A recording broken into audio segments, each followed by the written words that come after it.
સ્થાનિક સ્વરાજની ચૂંટણીઓના પરિણામોમાં ભારતીય જનતા પાર્ટી આ વખતે શહેરી વિસ્તારની ઘણી બેઠકો કબજે કરી છે અને પરિણામો બાદ જો કે એક તરફ જ્યાં ભાજપના ચૂંટાયેલા નેતા લોકોને પાણી ન આપવાની વાત કરી રહ્યા છે, પાયાની સુવિધા બાબતે રાજકારણ કરી રહ્યા છે, એવામાં રાજ્યના નાયબ મુખ્યમંત્રી હર્ષ સંઘવીએ સ્ટેજ પરથી ભાજપના નેતાઓને ખાસ સલાહ આપી છે।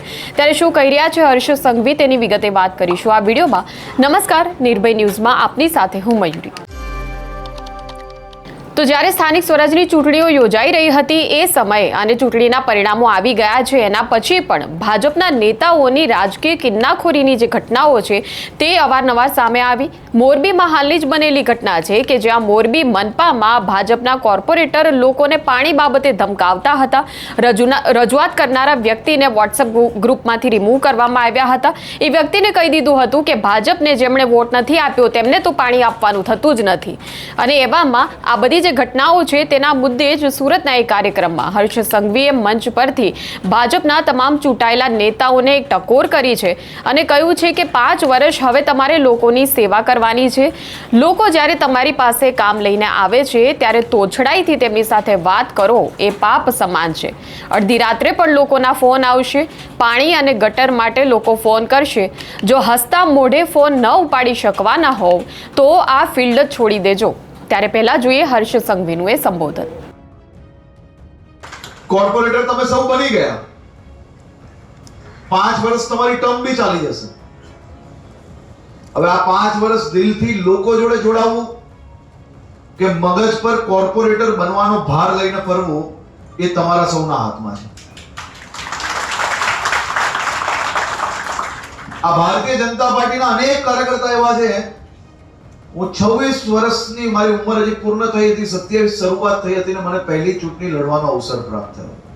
અહીંયા બેઠેલા સૌ વડીલો છે ને એ મારી ઉંમર કરતા વધારે સમયથી ભારતીય જનતા પાર્ટી અને સમાજ સેવાની અંદર જોડાયેલા હતા। એ સૌ લોકોએ ખભે બેસાડીને મને એ ચૂંટણી લડાવી। એવા અનેક કાર્યકર્તાઓ અહીંયા છે જેમને સમાજની અંદર રાત દિવસ કામ કરીને ભારતીય જનતા પાર્ટીને આ વિસ્તારમાં મજબૂત કરી છે। એવા સૌ વડીલોના માર્ગદર્શન જોડે અને સાથી કાર્યકર્તાઓને લાગણીપૂર્વક મગજમાંથી બહાર છે ને આજે ચૂંટાયેલા પ્રતિનિધિ બની ગયો છું, કોર્પોરેટર બની ગયો હું, વિસ્તારનો આમ આપણે કોઈ સાહેબ નથી બન્યા। આપણે આપણા વિસ્તારની સેવા કરવા માટેનો એક કંઈક ને કંઈક પાર્ટીએ તમને જવાબદારી આપી છે। બાકી એવું છે કે વ્યક્તિને કોર્પોરેટર બનવાનો અવસર મળી જાય પણ એ હોદ્દો લઈને મગજ પર ફરશો ને તો લોકોના દિલમાં જગ્યા પ્રાપ્ત નહીં કરી શકશો।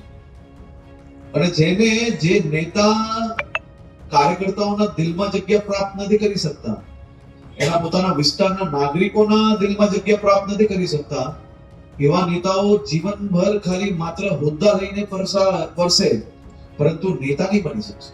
આશા છે કે મારા બધા જ સાથીઓ આ ભારતીય જનતા પાર્ટીના પાયાના કાર્યકર્તાઓ દ્વારા મારા તમારા જેવા અનેક લોકોને ખભે બેસાડીને મોટા જ્યારે બનાવ્યા છે તો એમને વધુમાં વધુ સાથે રાખીને એમના માર્ગદર્શન જોડે યુવાનોની શક્તિ વધુ આગળ વધે તેવી શુભકામનાઓ બધાને આપવા માંગુ છું।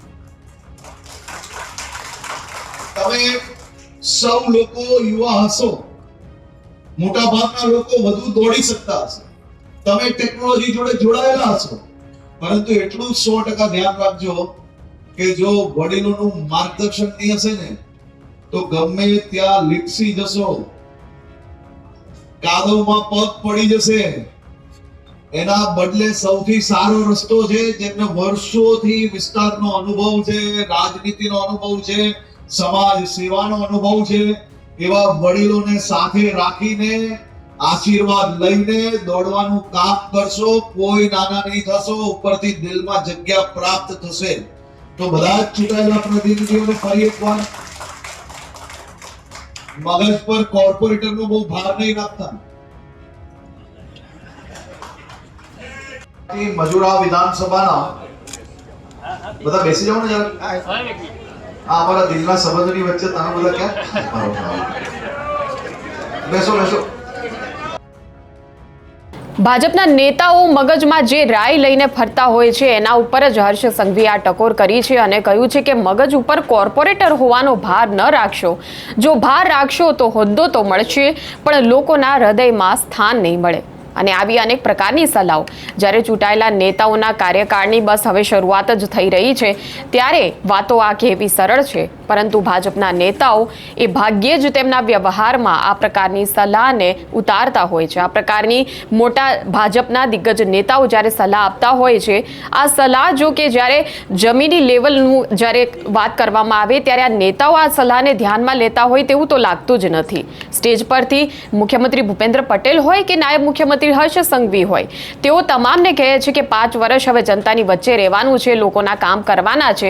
પરંતુ જો ખરેખર આવી સલાહ જે છે તેને ધ્યાનમાં લેવાતી હોત, સાચે જ જો લોકોના કામ થતા હોત તો ચૂંટણી પ્રચારમાં ભાજપના નેતાઓને લોકો ભગાડતા ન હોત. સ્થાનિક સ્વરાજની ચૂંટણીના પ્રચાર વખતે જનતાની જે પ્રકારની નારાજગી સામે આવી હતી તે ભાજપના દરેક નેતા જાણે છે અને તેમ છતાં હવે જ્યારે ફરીવાર લોકોએ જનાદેશ ભાજપ તરફી આપ્યો છે ત્યારે જોવાનું એ રહેશે કે ભાજપના નેતાઓ જનાદેશનું સન્માન કરે છે કે ફરી એ જ પ્રકારની આ પ્રવૃત્તિઓ, ધાકધમકી અને રાજકીય કિન્નાખોરીનું જે રાજકારણ છે તે જ રાજ્યમાં યથાવત જોવા મળે છે.